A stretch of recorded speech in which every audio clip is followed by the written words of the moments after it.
ሰላም ጤና ይስጥልን አድማጭ ተመልካቾቻችን መጋቢት 30 2018 ዓ.ም ዕለታዊ መረጃዎችና ዘገባዎችን ይዤ መጥቻለሁ። መረጃና ዘገባዎችን እንድትከታተሉ ነው በአክብሮት የምጋብዛችሁ። ሶስተኛ ዓመቱን በያዘው በአማራ ክልል እየተደረገ ባለው ጦርነት አሁንም በአየር የታገዙ ውጊያዎች ቀጥለዋል። በወሎ፣ በጎጃም፣ በጎንደር፣ በሸዋ በተለያዩ አካባቢዎች እንደዚሁ የደፈጣ ጥቃቶች፣ የሌሊትና የቀን ዘመቻዎች እየተደረጉ ነው የሚገኙት።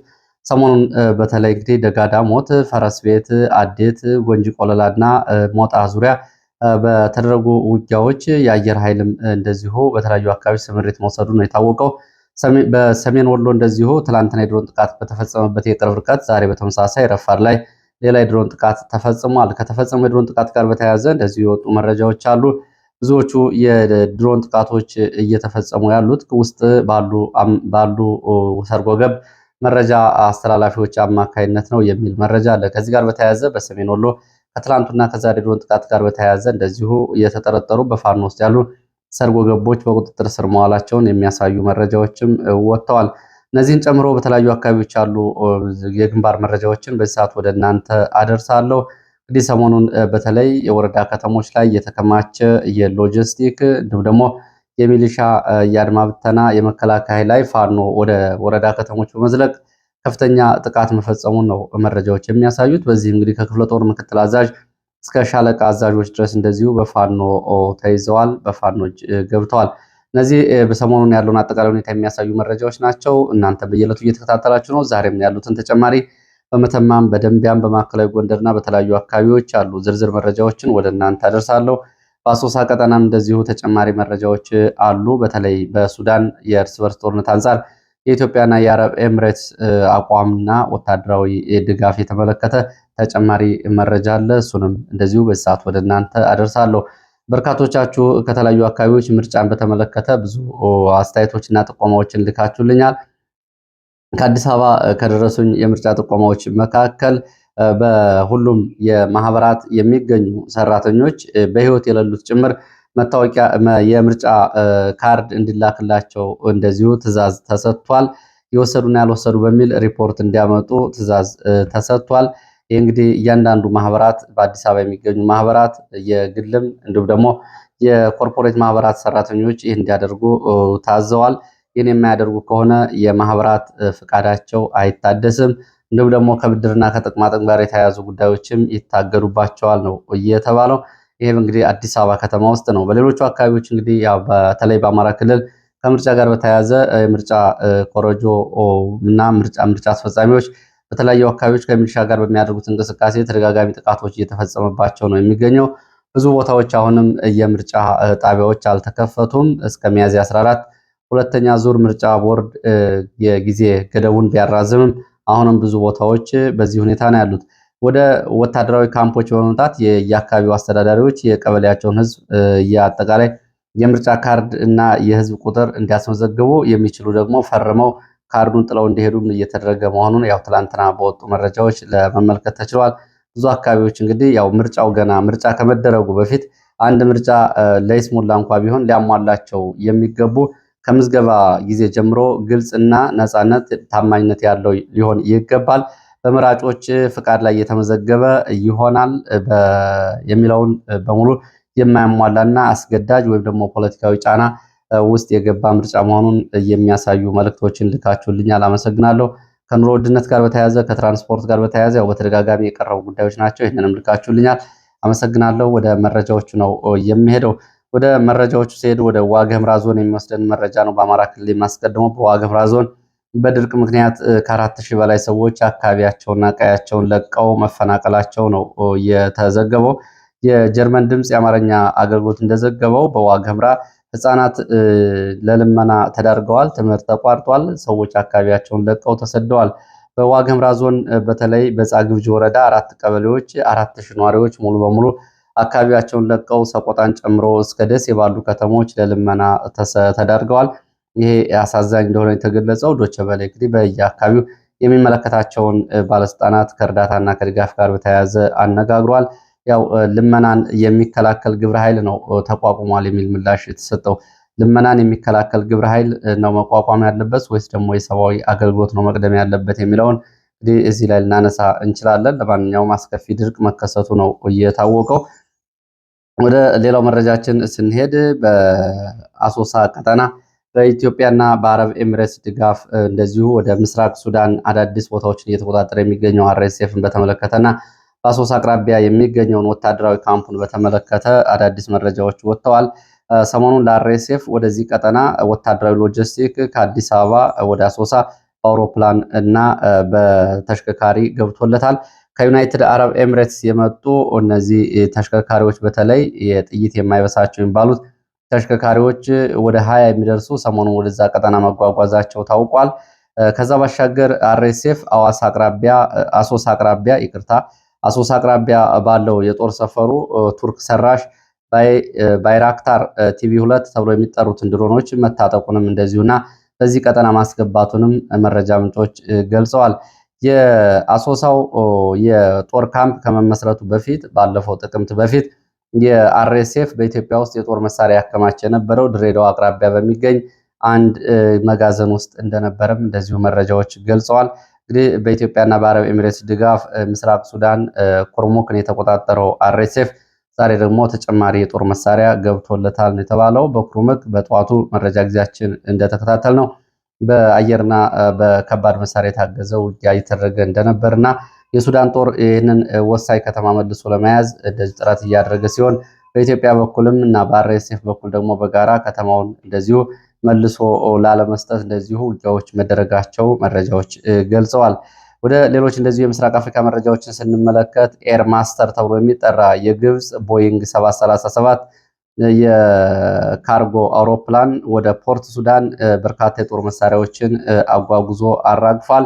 ከዩናይትድ አረብ ኤሚሬትስ ከቤላሩስ የጦር መሳሪያ በመግዛት ወደ ምስራቅ አፍሪካ ፑንትላንድ በብዛት ማስገባቷንና ፑንትላንድን እያስታጠቀች መሆኗን ከምስራቅ አፍሪካ መረጃዎች ለመገንዘብ ተችሏል። በዚሁ በምስራቅ አፍሪካ መረጃችን የኤርትራው ቃል አቀባይ የማነ ገብረ መስቀል ሰሞኑን በኢትዮጵያ አንድ ጉባኤ ተደርጎ ነበር። ይሄ ጉባኤ ሁሉንም አካታች የባህር አስተዳደር የሚል ጉባኤ ነው። ይህንን ጉባኤ በተመለከተ ትችት አውጥቷል። የኤርትራ ማስታወቂያ ሚኒስቴር ሰሞኑን በኢትዮጵያ የባህር በር የማስመለስ በሚል የተደረገውን ጉባኤ በእውነታው የራቀ እና ሊተገበር የማይችል የህልም ቅዠት ሲል ነው መግለጫ ያወጣው። በዚህም እንግዲህ ቀጠናዊ ምላሽ እንዲሁ ደግሞ ቀጠናዊ ሀገራትን እንደዚሁ ችግር ላይ የሚጥል ዓለም አቀፋዊ ድጋፍና ዓለም አቀፋዊ ሕጎችን የሚጥሰውን ይህንን የጉባኤ ተችቷል። የኤርትራ ማስታወቂያ ሚኒስቴር ዲፕሎማሲያዊ ድራማ ሲልም ነው በቅጽል ስሙ የጠራው። የብልጽግና ዲፕሎማሲያዊ ድራማ ሲል ጠርቶታል። ወደ ሌሎች መረጃዎች ነው የምመለሰው። በእግረኛና በአየር ኃይል የታገዙ ውጊያዎች እንግዲህ በየቦታው መቀጠላቸውን ከላይ በመግቢያም ነግሬያቸዋለሁ። በዚህ በእነዚህ ዘመቻዎች ወታደራዊ አዛዦችን ጨምሮ በፋኖች ገብተዋል። ተከታታይ የአየር ድብደባዎች ተፈጽመዋል። በጎንደር፣ በጎጃም፣ በወሎ፣ በሸዋ በተለያዩ ቦታዎች ውጊያዎች ቀጥለዋል። ዛሬን ጨምሮ ባለፉት 5 ቀናት ከተሞችም እንደዚሁ በፋኖ ተይዘዋል። ሰሜን ወሎ ያሉ መረጃዎችን ላስቀድም።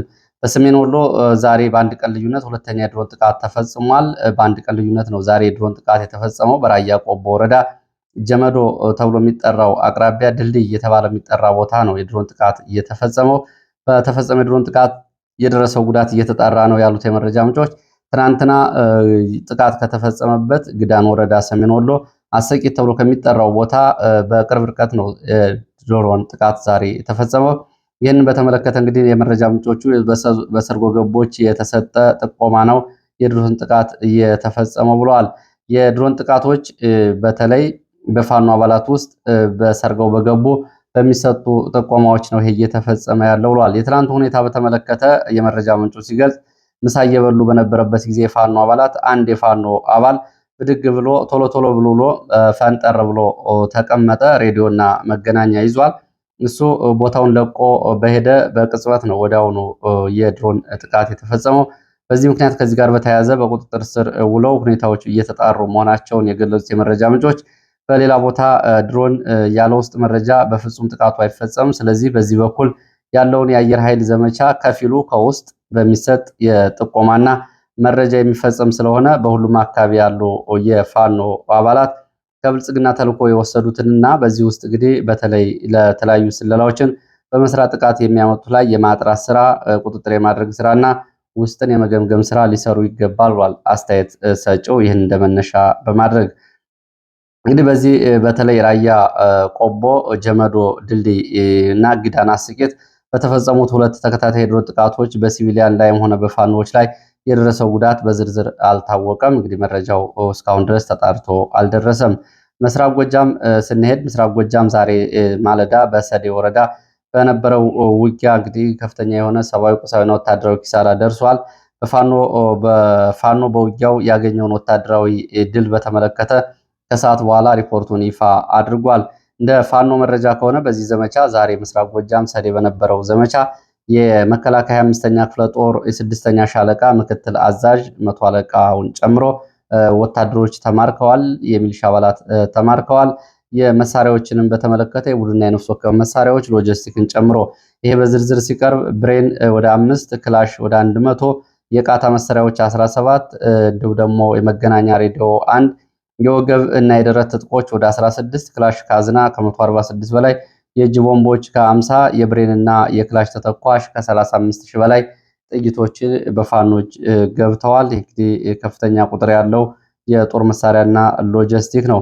የአካባቢ ብልጽግና ባለስልጣናትን ጨምሮ የፖሊስ አባላት፣ የመከላከያ አባላት እንዲሁም ደግሞ የሚሊሻ አባላት ጨምሮ ከ29 በላይ የሚሆኑት በፋኖ ተማርከዋል። ከዚህ ባሻገር በዚህ ውጊያ ከ167 በላይ የሞትና ቁስለኛ የሆኑ ጉዳት የደረሰባቸው እንዳሉም ነው እንግዲህ መረጃው የሚያሳየው። ዛሬ የተደረገው ዘመቻ እንግዲህ ከደጋ ዳሞት ሰሞኑን ከተደረገው አዴት ከተደረገው ጎንጂ ቆለላና በሌሎች አካባቢዎች የቀጠለ አራተኛ ወረዳ ከተማን ማዕከል ያደረገ ዘመቻ ነው። እንግዲህ ከዚህ በፊት የደጋ ዳሞት ወረዳ፣ አዴት ይልማና ደንሳ ወረዳ፣ ጎንጂ ቆለላ ወረዳዎች ላይ ተደጋጋሚ ውጊያዎች ተደርገዋል። ከዚህ የቀጠለ አራተኛ ወረዳ ላይ ነው የዛሬው ዘመቻ። እንግዲህ በዚህ የድሮን እና የአየር ኃይል አሰሳም እንደዚሁ እየተደረገ ነው። ዛሬ በዚህ ፋኖ በተቆጣጠረው ከተማ ላይ የድሮን ጥቃት ተፈጽሟል። በተፈጸመ የድሮን ጥቃት የደረሰው ጉዳት እንደዚሁ እየተጣራ ነው። ከዚህ በአንድ ሻለቃ በላይ የመከላከያ እና የሚሊሻ ኃይል ሙትና ቁስለኛ ስለመሆኑና ስለማለቁ ነው በዚህ ዘመቻ መረጃው የሚያሳየው። የአየር ኃይል አሰሳዎችም እንደዚሁ ቀጥለዋል። ምስራቅ ጎጃም በተለያዩ ወረዳዎች ዛሬም የአሰሳ ቅኝቶች እየተደረጉ ነው የድሮን። ከዚህ ጋር በተያያዘ በአማራ ክልል ሚሊሻ በዓል እንዲያከብር አቅጣጫ ተሰጥቷል ተብሏል። ይህም እንግዲህ ከፋኖ ትግል ጋር በቀጥታ የሚያያዝ መረጃ ነው። የሚሊሻ ኃይል 30ኛ ዓመቱን እንዲያከብር የሚሊሻ ምስረታ በዓል በሚል በአማራ ክልል በሁሉም አካባቢዎች የሚሊሻ በዓል ምስረታ እንዲከበር ትዕዛዝ ተሰጥቷል። ዓላማው ከፋኖ ጋር ባለው ውጊያ እየፈረሰ ያለውን ሚሊሻና የሽምቅ የ30 ዓመት ታሪክ አላችሁ እናንተን መጠናከር አለባችሁ የሚል ሐሳብ ይዞ ነው ሊከበር ትዕዛዝ እየተሰጠው ተብሏል። እንግዲህ ከሚሊሻ ጋር በተያያዘ በየቀኑ የሚደርሱ ጉዳቶችን በተለያዩ አካባቢዎች ያው በዝርዝር መረጃዎችን እየተከታተላችሁ ነው። አንዳንድ ወረዳዎች ላይ ሚሊሻ ለመመልመልም አስቸጋሪ ሆኗል። ከዚህ ጋር በተያያዘ አስገዳጅ የሆነ የሚሊሻ ምልመላም ሊደረግ እንደሆነ የሚገልጹ መረጃዎች አሉ።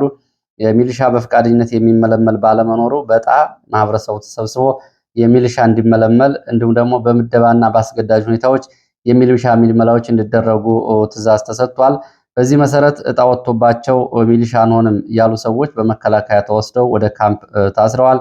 ሚሊሻ ሆነውም እንደዚሁ ከዚህ በኋላ መዋጋት አንፈልግም እያሉ እንደዚሁ በመከላከያ እርምጃ ተወስዶባቸዋል። ከነዚህ መካከል ታችጋይንት 2 ሚሊሻዎች፣ አምባሰል ደግሞ 5 ሰዎች ለሚሊሻ ስልጠና አንሳተፍም ብላቸዋል በሚል መታሰራቸውን የሚገልጹ መረጃዎች ናቸው ያሉት። ወደ ማዕከላዊ ጎንደር ስንሄድ ማዕከላዊ ጎንደር ደንቢያና በአለፋ አካባቢዎች ውጊያዎች ቀጥለዋል። በዚህ ቀጠና እንግዲህ ጎንደር ዙሪያ ምስራቅ ደንቢያ፣ ምዕራብ ደንቢያ፣ አለፋ፣ ጭልጋና ጣቁሳን ጨምሮ 7ኛ ቀኑን የያዘ ዘመቻ ነው እየተደረገ ያለው። በዚህ ዘመቻ ዛሬም ቀጥሏል። አጸደ ማርያም ተብሎ የሚጠራው አካባቢ አለፋ ዛሬ ከባድ ውጊያ ሲደረግ ነው የዋለው። በዙ 23 በዲሽቃ በሞርተር የታገዘ ውጊያ ሲደረግ ውሏል። የደረሰው ጉዳት በውል አልታወቀም። አጸደ ማርያም ለመያዝ ትላንትና እንደዚሁ ውጊያ ከፍቶ የነበረው መከላከያ ተመልሶ ከወጣ በኋላ ዛሬ በማለዳ የዙ 23 እና የቡድን መሳሪያዎችን ይዞ ነው ወደ አካባቢው ዘመቻ ማድረግ ጥቃት የከፈተው። ፋኖ የሚያጸፋ ምላሽ እየሰጠ ነው የሚገኘው። በሌላ በኩል በደንቢያን በተመሳሳይ በሁለት ቦታዎች ዛሬ አፍላ ውጊያዎች ሲደረጉ መዋላቸውን የሚገልጹ መረጃዎች ወጥተዋል። ዝርዝር የውጊያ መረጃዎች እንደደረሱ ወደ እናንተ ይቀርባሉ። ወደ ሸዋ ስንሄድ በሸዋም እንደዚሁ በአሶና ወረዳ በሮብ ገበያ ተብሎ የሚጠራ ቦታ በደብረ ብርሃን በሁለት አቅጣጫ በመግባት በአካባቢው ምርጫ ለማስፈጸም እና እንዲሁም ደግሞ የብልጽግና የምርጫ ቅስቀሳ ሲያደርጉ በነበሩ ሚሊሻዎች ላይ ድንገተኛ ጥቃት ተከፍቶ ጉዳት ደርሷል። በዚህ በጥቃቱ የደረሰው ጉዳት በውል አልታወቀም። ዛሬ መጋቢት 30 ማለዳ ማለት ነው ይህ ጥቃት እየተፈጸመው። ወደ ምዕራብ ጎንደር ስንሄድ መተማ ምዕራብ ጎንደር በመተማ ወረዳ በተፈጸመ ድንገተኛ የደፈጣ ጥቃት ወታደራዊ ፓትሮል ላይ ጉዳት ደርሷል።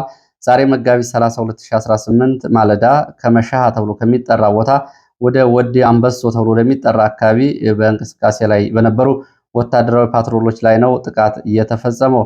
በጥቃቱ በቁጥር ያልታወቁ ወታደሮች ጉዳት ደርሶባቸዋል። ይህንን ተከትሎ በዙ 23 በአካባቢው የአዳፊን ድብደባ በማድረግ መከላከያ አንድ አርሶ አደር ሲገድል ሌሎች በቁጥር ያልታወቁ ሰዎች ቆስለዋል፣ ንብረትም ወድሟል። ይሄ መተማ ወረዳ ነው። ወደ ሰሜን ወሎ ተመልሰን ወደ ላስታ ስንሄድ በላስታ ቀጠና ሁለተኛ ቀኑን የያዘ ዘመቻ እየተደረገ መሆኑ በጠዋቱ የመረጃ ጊዜ ተዘግቧል።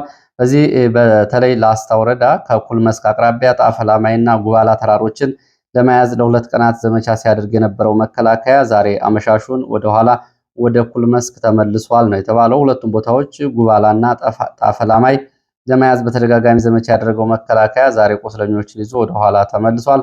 ፋኖም እንግዲህ ወደ እነዚህን ቀጠናዎች ላለማስያዝ ለሁለት ቀናት ውጊያ ማድረጉ ነው የተገለጸው። ወደ ሰሜን ወሎ ሌላው ዛሬ ውጊያ ሲደረግበትና በማለዳ ፋኖ በአምስት አቅጣጫ ዘመቻ ከፍቶበት የነበረውን የዳውንት ወረዳ ኩርባ ከተማን የተመለከተ መረጃ ነው።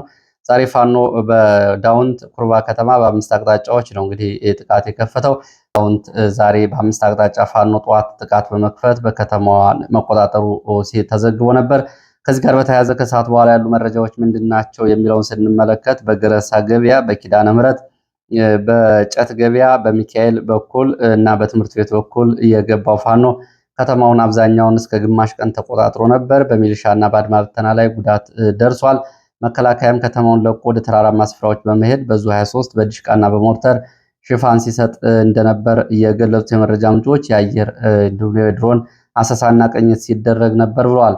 በዚህ በቀጠለው ውጊያ ሰብአዊ፣ ቁሳዊ፣ ወታደራዊ ኪሳራ ደርሷል። አሁን ከሰዓት በኋላ ፋኖ ከተማውን ለቆ ወጥቷል። መከላከያ እንደገና ወደ ከተማው ገብቶ በተጠቀሱት 5 ቦታዎች ላይ ቁስለኞችን እያሰሰና እያነሳ ወደ ሕክምና እየወሰደ እንደሆነ ነው ለማወቅ የተቻለው። በሁለቱም ፋኖ እዞች የተፈጸመው ዘመቻ እንግዲህ በጎንደር ጠቅላይ ግዛት እዝ የከፍ ያለው ደሴ 206ኛ ኮር እንዲሁም ደግሞ በምስራቅ አማራ ምኒልክ እዝ የተለያዩ ክፍለ ጦሮች በጋራ ያደረጉት ዘመቻ ነው። የደረሰው ዝርዝር ጉዳት አልታወቀም። ከሳብ በኋላ የድሮን ቅኝትም እየተደረገ እንደነበር ነው ለማወቅ የተቻለው። ሌላው ወደ ትግራይ የሚወስደን መረጃ ነው። ወደ ትግራይ የሚወስደን መረጃ ደግሞ በትግራይ የክተት ጥሪ መደረጉን የሚገልጹ መረጃዎች ናቸው። በትግራይ የክተት ጥሪ ተደርጓል። እድሜያቸው የደረሰ ወጣቶች እና ካሁን በፊት በ2013 በነበረው ጦርነት ልጆቻቸውን ያልሰጡና ልጆቻቸው ያልደረሱላቸው ወላጆች አሁን ልጆቻቸውን እንዲሰጡ ለመክት ዘመቻ ጥሪ ቀርቧል። የክተት ጥሪው በተመለከተ ለብሔራዊ ዘመቻ ልጆቻቸውን እንዲሰጡ አድዋን ጨምሮ በተለያዩ አካባቢዎች ለተቋቋሙ ጊዜያዊ ወታደራዊ ማዕከላት ቀነ ገደብ በማስታወቂያ ከቀረበበት ጊዜ ጀምሮ ወላጆች ልጆቻቸውን እንዲሰጡ ጥሪ ቀርቧል።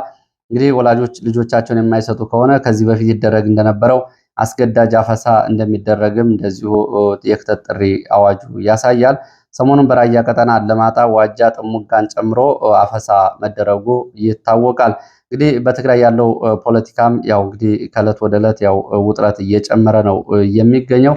ጀነራል ታደሰ ወረደ የትግራይ ጊዜያዊ አስተዳደር ለአንድ ዓመት ስልጣኑ እንዲራዘም ትናንትና አብይ አህመድ ሪፖርት ከተቀበሉ በኋላ ይህንን አጽድቀዋል። ይህንን ተከትሎ ህወሓት ከአሁን በኋላ ጊዜያዊ አስተዳደር የሚባል የለም፣ የቀድሞ የትግራይ አስተዳደር ተመልሷል የሚል እዚሁ የምክር ቤት ጥሪዎችን እያደረገና እንቅስቃሴ እያደረገ ነው የሚገኘው። ጀነራል ታደሰ ወረደ ሁኔታዎቹ እስኪረጋጉ አዲስ አበባ ለቀናት እንዲቆይ ይደረጋል ነው የተባለው። እንግዲህ በትግራይ ያለው ፖለቲካ እየተከታተልኩ አዳዲስ መረጃዎች ካሉ ወደ እናንተ የማቀርብ ይሆናል። ለሰዓት የነበሩኝ አጫጭር መረጃዎች እነዚህ ናቸው። ስለተከታተላችሁ በእጅጉ አመሰግናለሁ። በሌላ ተመሳሳይ መርሃ ግብር እስከምንገናኝ መልካም ጊዜ